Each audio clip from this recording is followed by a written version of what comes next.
I think when we saw the trailers, that kind of high drama, the pace of those, at the start of episode 1, you do get some of that, and this sense of them being chased out of the UK, the fact that they didn't feel protected, all of the paparazzi around them, all of the lenses on them. But then it does kind of slow down, and as you were talking about there is this kind of sense of taking us inside the love story about how they had this very treasured relationship that they wanted to try and keep to themselves. But Harry does, I think, lay it on thick. And I think for him, really, this is kind of a cathartic experience. Some of this stuff we've heard him say in the past, but he is going into a lot more detail where he talks about lots of his childhood memories, basically being surrounded by the paparazzi, and that's kind of how his childhood is there in his mind. So you can then immediately realise why he kind of became this real alpha male when he met Meghan, when he wanted to do everything he could to possibly protect her. He talks about, at the start of the episode 1, I feel as though being part of this family, it's my duty to uncover this exploitation and bribery which happens within our media. Meghan says, unfortunately, by standing for something, they're destroying us. And then Harry goes on to say, this has always been so much bigger than us. No one knows the full truth. We know the full truth. The institution know the full truth. So pretty damning about the royals there. And the media know the full truth because they've been in on it. So this sense of collusion going on. And I think that anyone else in my situation would have done exactly the same thing. Now, also in episode 2, a really interesting quote, which I've just come across now, where, and I think this is particularly bad for the royal family, really, and this is where he's making direct comments at them. He says, he's talking about kind of the racism claims against Meghan and how they didn't feel protected. And he says, what people need to understand is, as far as a lot of the family were concerned, everything she was being put through, they'd been put through as well. So it was almost like a rite of passage. At that point, you see pictures of Diana, Fergie and Kate. And some members of the royal family, he said, were like, my wife had to go through that, so why should your girlfriend be treated any differently? Why should you get special treatment? Why should she be protected? And I said the difference here is the race element. And of course, you can't forget that from the Oprah interview, it was those allegations of racism within the palace, allegations that, of course, we heard last week relating to a domestic violence reception. And it's the racism element that I think is particularly toxic for the royal family. Whether or not in these kind of series, these elements that we see now, whether or not the royal family feel they have to respond, I'm not sure. There doesn't seem to be new evidence. So, yeah, we wait to see whether the royal family decide that they need to respond to these first 3 episodes or not. OK. Rhiannon, thanks. Eve, what do you make of that? Well, I agree with Rhiannon totally.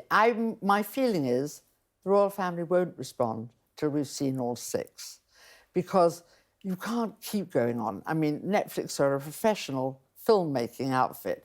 You can't keep going on with the same story. We had to wear disguises. We had to hide ourselves. We couldn't, face life with the paparazzi the way they were. And he's obsessed about bribery and the British press.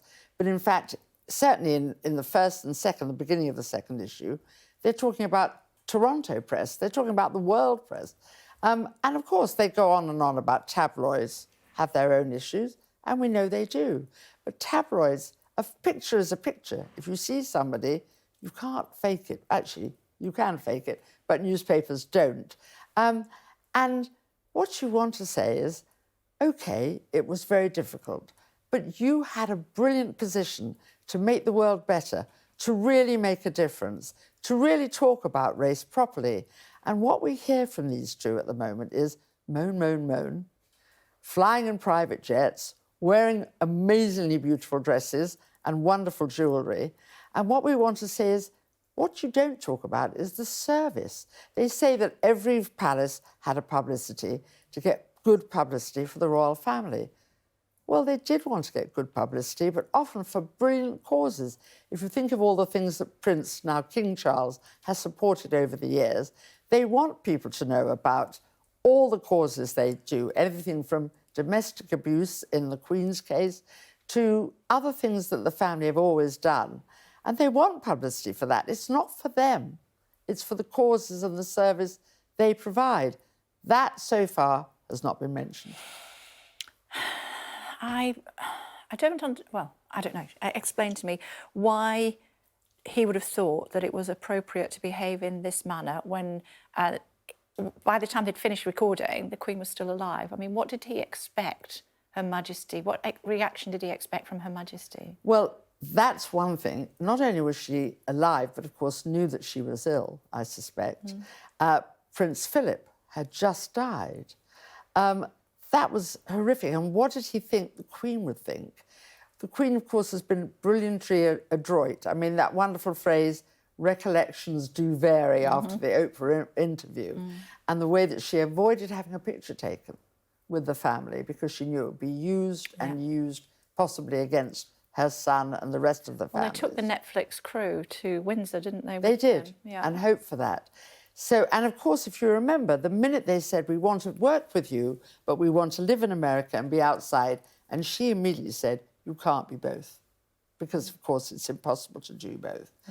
I don't know where this is going to end. I worry very much that the next 3 issues will not be full of these rather vague things about the royal family and might be more direct.